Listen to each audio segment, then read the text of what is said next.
Hello guys, welcome to my YouTube channel. কেমন আছো তোমরা? এখন আমরা কথা বলবো হচ্ছে এবছর রিলিজ হওয়া বাংলাদেশের ইন্ডাস্ট্রি হিট ফিল্ম মানে হচ্ছে তুফান, স্টারিং সাকিব খান আর মিমি চক্রবর্তী, ডিরেক্টেড বাই রায়ান রাফি। সেই ফিল্মটা কিছুদিন আগে থিয়েটারে রিলিজ হয়েছিল, যেটা বাংলাদেশে বিশালভাবে চলেছে। ঠিক আছে, মানে একটা মানে অল টাইম ব্লকবাস্টার, তার সাথে সাথে ইন্ডাস্ট্রি হিটও বলা যায়। বিশাল হেভি সেখানে চলেছে ফিল্মটা। যখন ফিল্মটা কলকাতায় রিলিজ হয়েছিল তখন ফিল্মটা চলেনি, এবং সেটা নিয়ে একটা বাংলাদেশ ভার্সেস কলকাতা ইউটিউবার একটা হয়ে গেছিলো। সেটা নিয়ে বিশাল কথা হয়েছিল, বিশাল কন্ট্রোভার্সি ক্রিয়েট হয়ে গেছিলো। তো সেই ফিল্মটা ফাইনালি এখন ওটিটিতে রিলিজ হয়ে গেছে। ইয়েস, হইচই আর চরকি প্ল্যাটফর্মে এই ফিল্মটা কালকে কালকের আগের দিন থেকে এই ফিল্মটা চালু হয়ে গেছে দেখা। তো সেই ফিল্মটা দেখলাম, কেমন লাগলো তুফান সেটা নিয়ে কথা বলবো। চলো ভিডিওটা শুরু করা যায়। তো কেমন হলো তুফান, এবং এই ফিল্মটা কি সত্যিই একটা ইন্ডাস্ট্রি হিট ফিল্ম হওয়া দরকার? এক কথায় আমার জন্য এই ফিল্মটা খুবই বেকার একটা ফিল্ম মনে হয়েছে, সত্যি বলছি। ফিল্মটাই কিছু আমার পজিটিভ লেগেছে, ঠিক আছে, একটা দুটো জিনিস। কিন্তু পুরো ওভারঅল ফিল্মটা আমি যদি দেখি, ঠিক আছে, এই ফিল্মটা কিন্তু রিপিট ভ্যালু নেই, রিপিটে দেখার মতো ফিল্ম না। ফিল্মটা স্টোরিটাকে যেভাবে বিল্ড আপ করেছে, সেই স্টোরিটা মানে খুবই আনব্যালেন্সিং মনে হয়, এবং তার সাথে সাথে স্টোরিটা যেভাবে মানে করেছে, সেটা কিন্তু আমরা অনেক ফিল্মে দেখেছি এর আগে। পুরোনো স্টোরিটা তো নতুনত্ব কিছু নেই। এবং এক্সিকিউশন ওয়াইজ যদি বলি, এক্সিকিউশন ওয়াইজ কিন্তু রায়ান রাফি এর থেকে সুরঙ্গ অনেক মানে বেটার ফিল্ম বানিয়েছে আমার মতে মনে হয়। ঠিক আছে, মানে এক্সিকিউশন ওয়াইজও ফিল্মটা সেরকম কোনো হেভি ব্যাপার নেই। কিছু একটা দুটো জিনিস যেগুলো ভালো আছে। এই ফিল্মের স্টোরিটা হলো যে এখানে আমাদের সাকিব খান সে ডনের এখানে গ্যাংস্টার চরিত্র প্লে করছে। তো সে তার একটা ডুপ্লিকেট আছে, ঠিক আছে, যাকে সে নিয়ে আসছে, নিয়ে এসে এবং তার মতো মানে ডবল একটা চেহারা বানাচ্ছে, যাতে তাকে না পুলিশ ধরতে পারে, কেউ না ধরতে পারে। এবার সেই ফাইনালি সেই যখন মানে ডবল যে ডুপ্লিকেট সে যখন রেডি হয়ে যাচ্ছে, তারপরে কি কি হচ্ছে এবং কেনই বা এই সাকিব খান এই গ্যাংস্টার যে চরিত্র তার পেছনে এত লোক পড়ে আছে, সেই সব দেখবার জন্য এই ফিল্মটা দেখতে হবে। খুবই ইজি একটা স্টোরি, ঠিক আছে, খুবই মানে প্রচুর দেখা একটা স্টোরি। এবং তার সাথে সাথে আমি বলতে চাই, স্টোরিটা মানে দেখা হলেও যে একটা মানে প্রেজেন্টেশনে যে একটা নতুন কিছু থাকবে, সেইটাও এই ফিল্মের মধ্যে কিছু নেই। এবং ফিল্মটার রানিং লেন্থটা এতটা বড়, ফিল্মটা প্রচুর মানে টানা টানা মনে হয়, ঠিক আছে। এবং ফিল্মটা যে বিল্ড আপ গুলো দিয়েছে না, সেগুলো মানে অতটা ঠিক একটা মানে আমাদের সাথে মানে ঠিক কানেক্ট করতে পারে না। এখানে যে গ্যাংস্টার চরিত্রটা যেটা সাকিব খান প্লে করেছে, সেটার সাথে খুব একটা কানেক্ট হয় না, এবং সেটা কোথাও সেই ইম্প্যাক্টটা ফেলতে পারে না। হ্যাঁ, সেইখানে একটা জিনিস ভালো, গ্যাংস্টার চরিত্র যেটা সাকিব খান প্লে করছে, সেটা কিন্তু ব্যাপক তার পারফরমেন্স বেরিয়েছে সেখান থেকে। মানে পারফরমেন্সটা তার হেভি লেগেছে। মানে আপনি যদি নর্মাল সাকিব খানটাকে দেখেন এবং আমাদের গ্যাংস্টার সাকিব খানটা দেখেন, তো গ্যাংস্টারটা কিন্তু ব্যাপক তার একটা মানে রোল সে সেখানে প্লে করেছে। এবং সত্যিকারের এটা দেখে মনেই হবে না যে সাকিব খান মানে সে অ্যাক্টিং করছে, মানে গ্যাংস্টার চরিত্রে সে ব্যাপকভাবে ফিট হয়েছে এবং সেখানে সে ব্যাপক পারফরমেন্স দিয়েছে। এটা আমার সব থেকে হেভি পজিটিভ লেগেছে এই ফিল্মটার জন্য। তৃতীয়, এই ফিল্মটা যেগুলো বললাম এগুলো সবাই জানতো যে গান গান এই ফিল্মটা খুবই একটা পজিটিভ দিক। তার সাথে সাথে আর যদি কিছু পজিটিভ বলি, তো এখানে একটা দুটো মানে গান ফাইট সিন যেগুলো আমার দেখতে ভালো লেগেছে, ঠিক আছে, যেগুলো বেশ ভালো, যেগুলো কিন্তু ফিল্মের জন্য আলাদাভাবে কোনো ইম্প্যাক্ট ফেলে না, এই দেখতে ভালো লাগে, ঠিক আছে। একবার যখন আপনি দেখছেন দেখতে ভালো লাগবে। রিপিটে যেরকম বললাম, এই ফিল্মটা দেখার মতো না।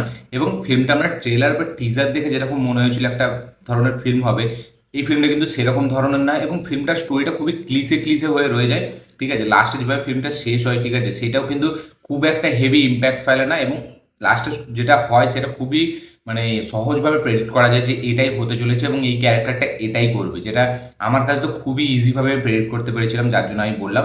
এবং স্ক্রিন প্লেটা প্রথমের দিকে কিন্তু খুবই মানে একটা নর্মাল এবং খুবই সে একটা কি বলবো ক্লিশে টাইপের স্ক্রিন প্লে চলতে থাকে, যেটা কিনা স্টোরিতে কোনো আলাদাভাবে ইম্প্যাক্ট ফেলে না, বা ফিল্মের একটা দেখার যে এক্সাইটমেন্ট, এই যে তুফান দেখতে বসেছি ট্রেলার টিজার দেখার পর, তুফান যে সিনেমাটি দেখতে বসেছি, সেটার জন্য কোনো একটা আলাদা এক্স ফ্যাক্টর কাজ করে না। আমরা ভাবি যে কখন মেন প্লটে সিনেমাটা যাবে, এবং মেন প্লটে যখন যায় সেটা অনেকটা পরে, তার আগে মানে একদম খুব বেকার লাগে। এবং মেন প্লটে যাওয়ার পরেও কিন্তু খুব একটা হেভি কিছু আমরা দেখতে পাই না। এই গ্যাংস্টার রোল যেগুলো আমরা দেখে দেখে প্রচুর দেখে দেখে এখন কি বলবো একটা রিপিটেটিভ একটা ভাব চলে এসেছে, ঠিক আছে, সেরকমই আছে সেম। কিছু একটা দুটো মানে এখানে যেগুলো বললাম যে গান ফাইট, ওইগুলোই ভালো লাগে, বাকি এক্সট্রা কিছুই নেই, বা এক্সট্রা অর্ডিনারি দেখার মতো কিছু নেই। তার সাথে সাথে আরেকটা জিনিস বলতে চাই, এখানে সাকিব খানের যে গ্যাংস্টার চরিত্রটা, সে নাকি মানুষকে পছন্দ করে না, ঠিক আছে, অথচ সে মানুষের সাথেই কাজ করে। এটা আমার জাস্ট মানে আমি হজম করতে পারলাম না যে এটা কেন রাখা হয়েছে, ঠিক আছে। সে কথায় কথায় বলছে আমি মানুষকে পছন্দ করি না, আবার দেখছি সে মানুষের সাথে কাজ করছে, যখন খালি কাউকে মারছে তখন সেটা সে বলছে, ঠিক আছে, আমি মানুষকে পছন্দ করি না। মানে এটা ডিরেক্টর কেন রেখেছে রায়ান রাফি আমি নিজেও মানে বুঝতে পারিনি। এটা যদি মানে একটা অন্যভাবে প্রেজেন্ট করতো কথাটাকে, সেটা ভালো লাগতো। কিন্তু মানুষ যে কথাটা ইউজ করেছে এখানে, এটা কোনোভাবেই যায় না, ঠিক আছে? মানে স্টোরির সাথে বা স্ক্রিন প্লের সাথে, ফিল্মের সাথে কোনোভাবেই যায় না যে আমি মানুষকে পছন্দ করি না, কিন্তু সে মানুষের সাথেই কাজ করছে। এবার এখানে যে ব্যাক স্টোরিটা দেখানো হয়েছে মানে সাকিব খানের, ঠিক আছে, সেইখানে সাকিব খানের যে বাচ্চার যে ক্যারেক্টারটা প্লে করেছে বাচ্চাবেলার, ঠিক আছে, মানে ছোটোবেলার যে ছেলেটা ক্যারেক্টারটা প্লে করেছে সেটা কিন্তু বেশ ভালো। তার পারফরমেন্স আমার বেশ ভালো। এখানে পজিটিভ আমার একটাই লেগেছে, সেটা হচ্ছে সাকিব খানের পারফরমেন্স। বাকি ওভারঅল ফিল্মটা আমার একদম বেকার লেগেছে। এবং এই ফিল্মটা কিভাবে মানে বাংলাদেশে ইন্ডাস্ট্রি হিট হয়ে গেছে আমি তো সেটা বুঝতেই পারিনি। এবং এই যে গ্যাংস্টার চরিত্রে, ঠিক আছে, আপনি যদি দেখেন পুষ্পা সে কেন এত পপুলার, ঠিক আছে, তার কিছু এলিভেশন সিনস আছে যেগুলোকে এইভাবে ডিজাইন করা, ঠিক আছে, কিছু আইকনিক ডায়লগস আছে। কেজিএফে যদি আপনি দেখেন রকিং স্টার ইয়াসের সেখানে, ঠিক আছে, তার যে সেখানে চলার স্টাইল বা তার কথাবার্তার স্টাইল, সেখানে যেভাবে অ্যাকশন ডিজাইনিং, সেখানে যেভাবে বিল্ড আপ দিয়েছে প্রশান্ত নীল, এইখানে সাকিব খানের এই ফিল্মটা তুফান ফিল্মে কোনো বিল্ড আপ নেই। খালি একটা দুটো শর্ট দেখলাম যেগুলো মানে পুরো বলা যায় ইন্সপায়ার্ড হয়ে, আমি কপি কথাটা বলবো না, ইন্সপায়ার্ড হয়ে বানিয়েছে কিছু বিল্ড আপ সিন, যেটা দেখেই বোঝা যায় যে সেটা প্রশান্ত নীলের সিনেমা থেকে নেওয়া হয়েছে, ঠিক আছে। কিছু কিছু একটা দুটো শর্ট যেটা দেখে মনে হবে হয়তো অ্যানিমাল থেকে, কিন্তু পুরোপুরি যে মানে অ্যানিমাল থেকে কোনো ডাইরেক্ট কপি করা এগুলো যারা বলে সেগুলোর সাথে কিন্তু আমি একমত না। ইন্সপায়ার্ড হয়ে একটা দুটো সিন আছে অবশ্যই।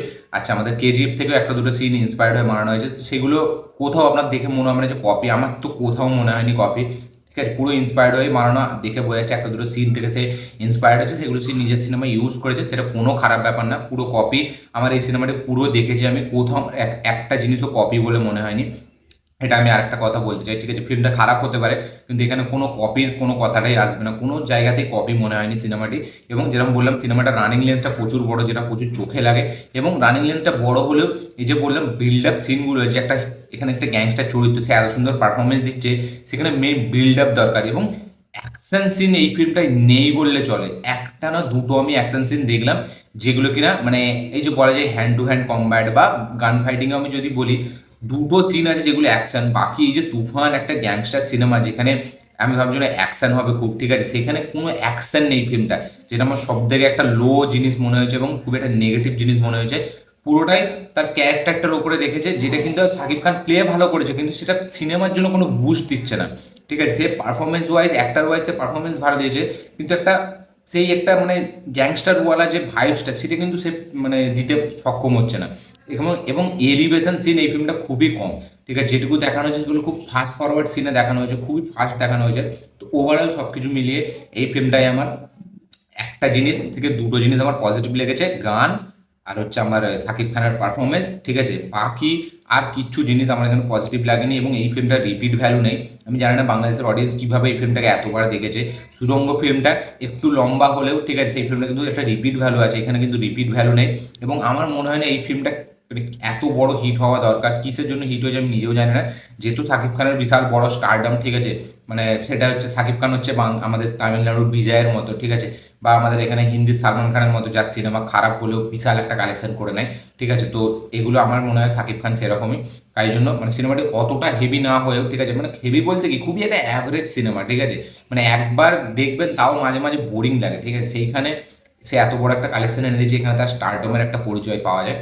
তো ওভারঅল সব কিছু মিলিয়ে আমার মানে ভালো লাগেনি সিনেমাটি। আপনারা যারা এই সিনেমাটি দেখেছেন অবশ্যই কমেন্টে জানাবেন যে তুফান সিনেমাটি আপনাদের কিরকম লেগেছে। যারা আমার মতো ওটিটিতে রিলিজ হওয়ার পর দেখেছেন তারাও অবশ্যই কমেন্ট করবেন যে ওটিটিতে দেখার পর আপনাদের কি এক্সপিরিয়েন্স, বা যারা আগে অলরেডি হলে দেখেছিলেন তাদের কি এক্সপিরিয়েন্স অবশ্যই শেয়ার করবেন। এবং আমার এই ভিডিওটি ভালো লেগে থাকলে লাইক শেয়ার কমেন্ট করে দিন। চ্যানেলটি নতুন হলে চ্যানেলটিকে সাবস্ক্রাইব করুন, বেল আইকনটি প্রেস করতে ভুলবেন না। দেখা হচ্ছে পরের ভিডিওতে, ততক্ষণের জন্য বাই।